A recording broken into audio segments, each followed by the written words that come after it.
고맙다 이 말이 왜 나왔을까? 왜 나왔나? 고맙다고요? 어제 이재명 대표도 이 이태원 참사 일주기 추도대에 참석을 했는데 여기에서 이제 마이크를 잡았거든요. 근데 여기에서 무슨 고맙다는 얘기를 했다 그러네요. 일단 영상으로 준비되어 있습니다. 보시죠. 우리 손에 우리의 미래가 있다는 사실을 저도 잊지 않겠습니다. 다시 한번 위로의 말씀을 드리면서 저희가 할 수 있는 최선의 노력을 다하겠다는 약속을 드립니다. 고맙습니다. 그리고 미안합니다. 잊지 않겠습니다. 미안합니다. 잊지 않겠습니다는 알겠어요. 근데 고맙다는 얘기를 꺼냅니다. 저기서요. 그러니까 이태원 참사로 희생되신 우리 젊은이들 그리고 그 유가족들 고맙다는 얘기가 나왔거든요. 그래서요. 이 얘기가 어제부터 나오면서 막 얘기가 좀 있어서요. 과거에 문재인 전 대통령이 2017년입니다. 그 당시에 어떤 하나 글을 쓴 게 있거든요. 방명록에. 그거 좀 보겠습니다. 여기에도 고맙다라는 얘기가 이게 그때 두고두고 논란이 됐었잖아요. 이게 세월호 참사 관련된 거거든요.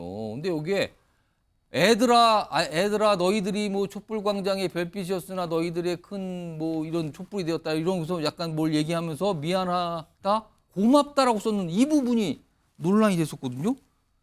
조혁진 변호사. 네네. 유족분들 앞에서 고맙다 이거 무슨 의미입니까? 이거는 제가 봤을 때 굉장히 큰 실수다. 실수를 떠나가지고 결례다. 이건 실언을 한 겁니까? 그렇죠. 보시는 겁니까? 일주기잖아요. 그러니까 예. 쉽게 말하면 오늘 제삿날이에요. 아, 제삿날인데 고인들 앞에서 고맙다라고 하면 고인들 보고 뭐가 고맙다는 이야기가 되겠습니까? 그게 뭐가 고맙다라는 얘기인 겁니까? 그러니까 이게? 불의의 사고로 저렇게 그 젊은 청춘들이 대부분 젊은이들이었잖아요. 그렇게 세상을 떴는데 그것이 고맙다는 이야기라고밖에 해석이 안 된단 근데 말이죠. 누가 그렇게 얘기를 합니까? 그걸 고맙다고. 그런데 그렇게 말씀을 하셨잖아요. 어. 그다음에 이게 한 번 처음에 한 것이 아니고 문재인 그 당시 후보였을 거예요 예, 아마. 2017년 3월이니까요. 그때도 지금까지 얼마나 그 이야기를 한 것이 그때 애들한테 고맙다, 애들이 왜 고맙냐 이런 식으로 논란이 많았는데 그 이야기를 똑같은 실수를 똑같이 반복을 한 거니까 아 이거는 조금 그 문제가 되지 않을까 하는 생각이 들고요. 유족들 입장에서는 제가 만약에 유족이라고 하더라도 아 이거는 굉장히 좀 불쾌했을 수 있겠다. 그 쉽게 말하면 실언을 하신 것이다. 저는 그렇게 생각이 됩니다. 실언이다 이런 말씀인데 전용기 의원 네. 이게 당시요 문재인 당시 후보 당시에 이게 논란이 됐었거든요. 왜 네. 고맙다는 글 거기다 썼는가? 미안하다는 알겠는데 왜 고맙다는 말을 거기다 썼는가에 대해서 당시 이제 민당 측에서 내놓은 설명 중에 지금까지 알려지는 게 우리 사회가 새로 깨어나는 계기를 만들어줘서 고맙다는 뜻이다 이렇게 해명을 했거든요. 이번에도 뭐 그런 뜻입니까 그럼? 약간 비슷한 맥락이긴 한데요. 추가적으로 유족들한테 지금 고마워해야 될 상황인 것으로 보입니다. 왜 그러냐면 유족들에게 지금 한 말이다 저거는. 유족들하고 지금 그 이태원 참사 1주기에 참석해 주신 우리 많은 시민분들한테 감사 예. 인사를 한 것이라고 볼 수 있을 것 같은데요. 지금 굉장히 어려운 상황이지 않습니까? 누구 하나 버티지 못했으면 1주기 행사라는 것 자체도 있을 수가 없었습니다. 그러니까 기억해야 될 일주기고 저도 지금 왼쪽 가슴에 이태원 참사를 기리기 위한 그 배지를 달고 있는데 아. 사실 아들, 딸을 잃은 가족입니다.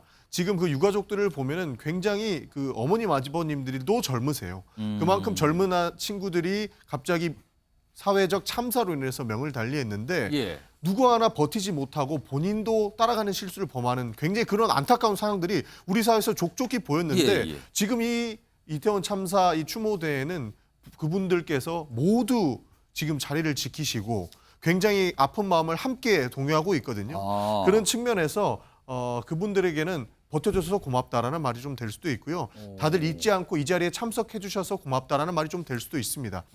사실 좀 전에 우리 정혁진 변호사께서 제삿날이라고 말씀을 해주셨는데 왜 이분들에게 버텨줘서 고맙다라고 말을 하냐면 지금 정부에서는 이 사회적 참사를 두고도 본인들 잘못 아니다. 뭐 행안부 장관은 내가 가서도 뭐 문제가 안 본인들이 했던 예. 것에 대해서는 아무런 책임을 지지 않겠다. 이런 식으로 얘기하고 있어요. 소위 제삿날에도 참석을 대통령께서도 행안부 장관께서도 하시지 않습니다. 이런 사회적 참사에서도 아무도 책임지지 않는 상황 속에서 유가족들이 버텨줬고 시민분들께서는 일주기에 잊지 않고 참석을 해줬기 때문에 그분들에게서는 감사하고 조금만 더 우리가 힘을 내서 앞으로는 이런 참사가 일어나지 않게끔 노력을 하자라는 측면에서 이런 말을 해주셨다라고 봐주시면 좋을 것 같습니다. 그러니까 조영신 변호사는 실언이다. 전용기 의원께서 실언 아니다. 이건 다 뜻이 있어서 한 거다. 뭐 이런 거네요. 김영주 전 의원님은 어떻게 보십니까? 글쎄요, 이제 문재인 대통령의 발언에 대해서는 조금 제가 맥락을 좀 깊게 이해하기는 좀 어렵습니다, 사실은. 그 갑자기 뒤에다 끝에 미안하다. 고맙다를 예. 붙여놨단 말이에요. 그런 부분이 있습니다. 그러나 이제 이재명 대표가 저렇게 고맙고 미안하다라고 얘기한 건 방금 우리 전용기 의원 얘기한 것처럼 예. 맥락을 좀 달리 할 수 있는 그런 부분이 있어요. 사실은 어렵지만 또 국가도 손잡아 주지 않았지만 그래도 버텨주시고 이 자리에 함께 해주셔서 고맙습니다. 이런 얘기를 할 수 있지 않겠냐 그런 생각이 들고요. 예. 또 뭐 실제적으로 야당으로서의 어떤 국가적 기능들을 제할 수 없음에 대해서 예. 미안함을 얘기할 수 있지 않겠나 그렇게 생각이 듭니다. 김철영 교수께서는 어떻게 들으셨어요? 고맙다. 그래서 이게 제가 볼 때 참사의 어떤 정쟁화의 거의 끝판왕이라고 볼 수 있는데요. 제가 볼 때 그 2014년도 세월호 사태가 박근혜 정부가 몰락하는 그 신호탄이 된 게 맞거든요. 예. 그 사실은 이 좀 고맙다, 미안하다, 있지 않겠다 하는 이런 부분들이 이재명 대표는 마치 이것이 승리를 위한 주문, 다음 대선 승리를 위한 또 주문 형태로 외운 게 아닐까. 그래서 2017년도 3월 12일 날 어쨌든 대선에서 이기게 되는 이제 이 문재인 후보 같은 경우에는 그것이 나름대로 됐기 때문에 예. 아마 이런 이번에도 이 작년에 어떤 참사가 예. 다음 대선을 향하는 그런 과정에서의 승리의 주문으로 본인은 여기고 있는 게 아닐까. 그래서 마치 실언처럼 나오지만 자연스럽게 나올 수밖에 없는 그런 게 있지 않나 생각합니다. 그래서 굉장히 참사를 정쟁화시키는 굉장히 좀 끝판왕으로 좀 굉장히 좀 나쁜 케이스죠. 아무튼 귀를 좀 잡았습니다. 고맙다라는 표현을 써서 뭐 여러 가지 예의가 좀 있었어요. 그리고요. 내일 윤석열 대통령 국회에서 시정연설, 예산과 관련된 연설을 하거든요. 그런데 사전에 원래 그렇게 대통령이 국회에 어떤 연설 때문에 가면은 사전에 간담회를 하잖아요. 의장단, 그리고 뭐 오부 인사, 그리고 여야 대표 지도부 이렇게 간담회 하는데 요걸로 그동안 예의가 많았는데요. 일단 뭔가 설명이 하나 나왔습니다. 들어보시죠. 저는 내일 시정연설 때 이제 모임에 참석하는 부분에 대해서는 참석하시기로 결정했습니다. 여러 가지 의견이 있었지만 대표님 결단으로 참석하시는 걸로 결론이 났습니다. 뭐 따로 만나거나 이런 이야기는 논의된 바가 없습니다. 자, 김영주 전 의원. 네. 지난해에는 이재명 대표가 그 사정간담회 참석 안 했어요.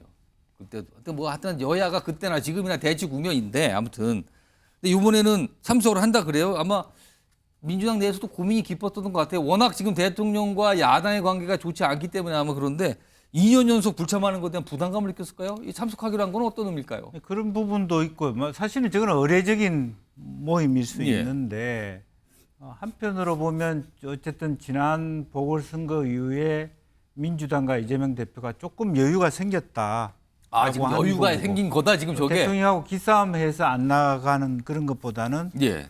실제로 우리가 많이 어떤 영수회담이라든지 또 대통령과의 만남을 요청한 바 있지 않습니까? 그 최종적으로는 3자 회동을 요청했단 예. 말이에요. 요청했지만 요청해놓고 국회에 오신 대통령 보러는 왜 안 가냐? 이런 비판이 직면할 수 있는 약간 거죠. 이상할 수도 있겠네요, 예. 그거는. 사실은 이제 저거는 의례적이 저기도 가놓고 따로 보자라고 얘기할 수 있어야 된다. 그러니까 실제적으로 저기 안 가는 건 모양이 좀 이상한 거예요. 우리가 보더라도. 그래서 또 안 갈 이유도 없고 예. 또 오히려 더 대통령이 그동안에 애소 만남을 안 하겠다고 부인해 왔기 때문에 예. 그런 면에서 이재명 대표가 미리 스스로가 불참할 이유가 저는 전혀 없다. 내일 윤석열 대통령과 이재명 대표가 만난다면 이거 대선 끝난 이후에 거의 처음 아닙니까? 그렇게 되나요? 뭐 모임 만나게 길게 이렇게 앉아서 하는 건 아니지만 이때 행사장에서는 몇 차례 얼굴을 본 적이 있었죠. 본 적이 있어서 처음은 아닙니다만은 어쨌든 뭐 차분히 앉아갖고 이렇게 국회의사당에서 머리를 맞댄 건 상당히 이제 3년 만이다. 그렇게 3년 만이 아니고 뭐 어찌 보면 처음이네요. 대선 때 무슨 토론회 이후 처음이 아닌가 싶기도 하고요. 자, 김철영 교수님.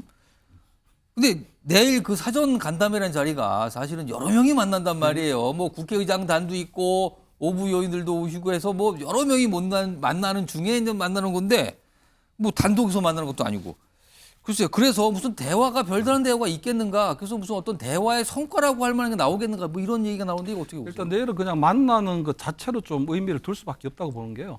일단 대통령이 국회의사들 도착하는 시간이 거의 한 채 빈틈이 없을 겁니다. 아마. 그렇겠죠. 아마 9시 40분이나 45분쯤 도착할 거고 예. 이동 시간을 감안하면 아마 앉아서 잠깐 차 마시는 티타임 시간이 한 10분, 15분 내일 거거든요. 그럼 이제 국회의장단 뭐 오부 요인들 여야 당 대표들이 일단 모였기 다 악수하고 때문에 인사해야 될 거 아니에요? 그럼 한 1분 정도 내외도 나오지 않을 것 같아요. 그래서 아마 내일 아마 깊이 있는 대화는 못 나눌 것 같고 단지 저는 이재명 대표가 그동안 꾸준히 이제 영수회담을 주장해 왔는데 예. 대통령을 만날 수가 없는 상황이잖아요. 예. 그럼 저는 이재명 대표가 영수회담 때 본인이 하고 싶은 얘기를 친전 문서로 그냥 대통령께 드리는 게 저도 하나의 방법이라고 그 자리에서 뭔가 적어서 할 게 많은데 이거를 이제 대통령께 전달을 제 친전으로 생각이 드리면 이렇습니다라고 전달하는 거. 거기 이제 내각 총사태는 이런 말은 좀 빼시고 왜냐하면 그건 국정을 마비시키겠다는 그런 거 빼고 예. 정말 본인의 생각은 대통령을 향해서 진짜 충원을 할 수 있는 메시지가 있다면 예를 들면 이런 종이 한 장으로 요약을 해서 딱 전달할 수 있는 봉투에 방법. 넣어서 이렇게 오. 대통령께 친전 문서로 들으면 그나마 대통령이 그것을 읽어볼 수 있는 시간적 여유는 나오지 않을까